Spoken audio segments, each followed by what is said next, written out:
Então, bora lá.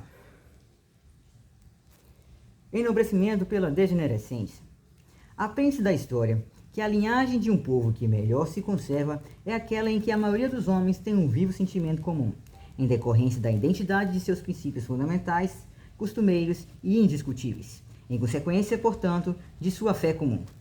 É nisso que se fortalece os bons e honestos costumes, que se aprende a subordinação do indivíduo e que se confere firmeza ao caráter, primeiramente como dádiva, e depois acrescido continuamente pela educação. O perigo dessas comunidades, baseadas em indivíduos com características do mesmo tipo, é o embrutecimento, paulatinamente agravado pela hereditariedade, que segue, aliás, sempre a estabilidade como sua própria sombra. É desses indivíduos, mais independentes, menos seguros e moralmente mais fracos, que depende, nessas comunidades, o progresso intelectual. São os homens que vão em busca da novidade e, sobretudo, da variedade. Um número incalculável de homens desse tipo perecem, por causa de sua fraqueza, sem efeito muito visível, mas em geral, sobretudo, se têm descendentes, superam dificuldades e de tempos em tempos abrem uma ferida no elemento estável de uma comunidade. Nesse ponto ferido e enfraquecido, algum elemento novo é inoculado de alguma maneira ao conjunto do ser. Mas é preciso que sua força geral seja bastante grande para receber em seu sangue esse elemento novo e assimilá-lo. As naturezas em degenerescência são de extrema utilidade em toda parte onde se deve registrar um progresso. Todo progresso na totalidade deve ser precedido por um enfraquecimento parcial. As naturezas mais fortes conservam o tipo fixo, as mais fracas contribuem para desenvolvê-lo. Algo de semelhante se produz nos indivíduos, raramente uma degeneração, uma lesão, mesmo uma carência, e, geralmente, um dano físico ou moral não tem uma vantagem.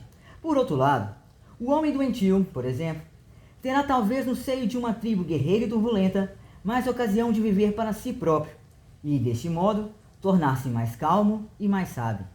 O caolho terá um olho mais forte, o cego verá mais profundamente no íntimo do ser e, em todo caso, terá um ouvido mais apurado. Nessas condições, a famosa luta pela vida não me parece ser o único ponto de vista a partir do qual pode ser explicado o desenvolvimento ou o fortalecimento de um homem, de uma raça. Melhor, há o concurso de dois elementos distintos.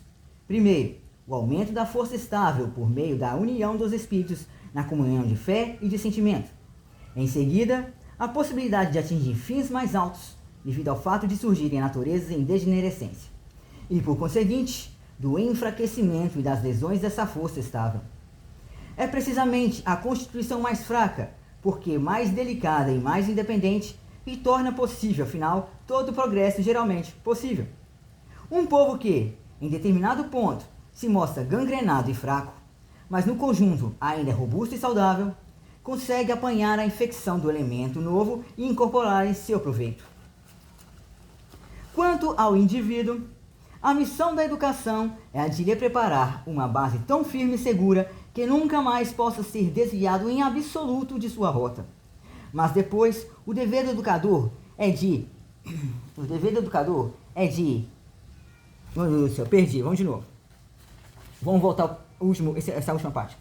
Quanto ao indivíduo, a missão da educação é a de lhe preparar uma base tão firme e segura que nunca mais possa ser desviado em absoluto de sua rota. Mas depois, o dever do educador é de lhe fazer feridas ou de utilizar as feridas que o destino lhe causou e, quando tiverem surgido assim a dor e a necessidade, então também algo de novo e nobre pode ser inoculado nos pontos feridos. Toda a sua compleição o absorverá em si e, mais tarde, deixará ver em seus frutos o enobrecimento. No que diz respeito ao Estado, Maquiavel diz que, abre aspas, a forma dos governos é de muita pouca importância, embora pessoas pouco instruídas pensem de outro modo. O objetivo principal da arte política devia ser a duração, que leva melhor sobre qualquer outra qualidade, porque é muito mais valiosa que a liberdade. Fecha aspas. Só com uma longa duração, solidamente fundada e garantida, é possível de fato um desenvolvimento constante e uma inoculação enobrecedora. Na verdade, a autoridade, geralmente a perigosa companheira de toda a duração, se oporá a isso. Fechou.